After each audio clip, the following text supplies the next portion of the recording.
Allez changer, ouais changer, oh changer de vie. Allez, jusqu'au bout de la nuit. Nathalie qui va nous raconter l'histoire d'Alain qui a quitté le quartier d'affaires de la Défense à Paris pour aller s'installer vers Saint-Nazaire pour faire du miel. C'est exactement ça, il a été piqué par l'apiculture. Ouais. Tiens, en parlant d'abeilles justement, savez-vous combien il y a d'abeilles en moyenne dans une ruche? J'en ai appris des choses sur mon tournage. Avec les changements 60 climatiques. 000 là. et 80 000. Ouais. La durée de vie d'une abeille, ouvrière et reine, qui n'est pas la même. Ouais, énorme. Hein. 30 jours. Alors, Non. entre 4 et 5 semaines l'été, ouais. l'hiver, comme elles hivernent, elles atteignent les 5-6 mois, la reine 5 ans. Eh bien, tous ces chiffres, c'est Alain qui me les a donnés. Et quand il a commencé ce nouveau métier, effectivement, il n'en savait pas plus que vous et moi. Donc, il a changé de métier, il est passé d'informaticien à apiculteur. Et vous allez voir qu'il a également changé de look. Car au début, il avait les cheveux très, très, très courts. Tout ça pour dire que ça ne date pas Il d'hier. les a encore plus courts.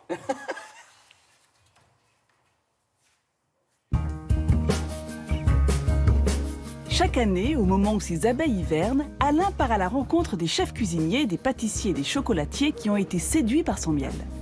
Nous voilà justement à la Baule, en pleine séance de dégustation. Alors celui-là j'aime bien parce qu'il commence à cristalliser un peu, tu vois. Il a une belle couleur. Et il se transforme un peu en gelée et même au niveau palais, il fond pas tout de suite. Il met un peu de temps à fondre. Ouais, et il met un peu de... il est ouais, c'est vrai. rigolo, quoi. Ouais. C'est vrai, c'est vrai. Il est parfumé, il est floral, il fait vraiment penser pour le coup au bonbon au miel. D'accord. Ouais. Chaque jour est une vie. Il y a 13 ans, Alain a quitté sa vie parisienne, son métier d'informaticien, sa coiffure de jeune cadre dynamique, pour les marais de Brière, l'apiculture et une longue chevelure couleur miel.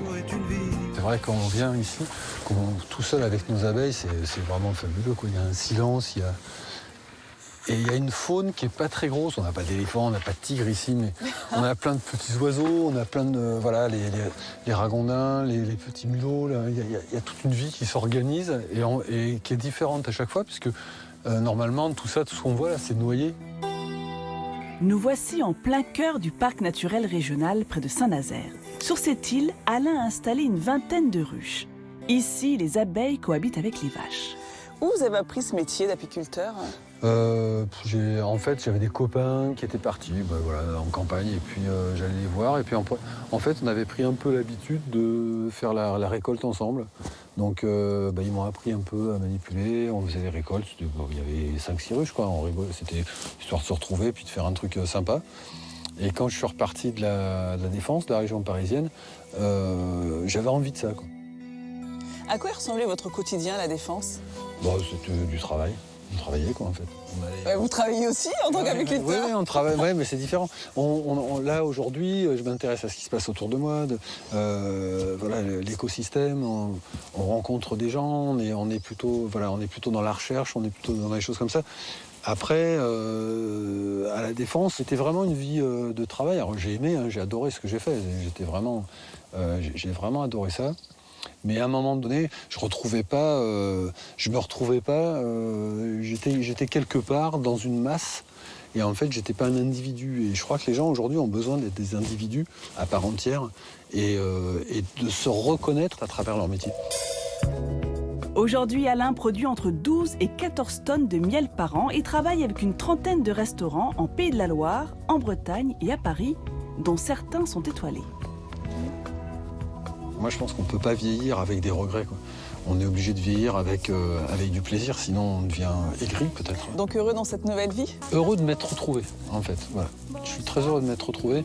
Après le travail de l'abeille, oui, c'est un encensement, c'est intellectuel, c'est tous les jours des découvertes. Donc aujourd'hui, ma place, je ne la laisserai pas, c'est sûr.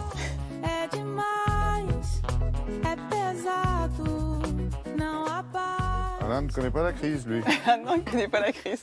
C'est vrai. Un changement de vie, là encore, épanoui. Alors, il me confiait que sa femme était très importante dans ce changement de vie. Donc, c'est une décision qui doit se prendre à deux. Il ne faut pas que l'un subisse l'envie de l'autre. Donc, ça, c'est très important également. C'est partie des clés de la réussite d'un... Les bons conseils de Tata Nathalie pour un changement de vie réussi. Parlez entre vous, discutez entre vous, c'est très important. Merci à tous les deux.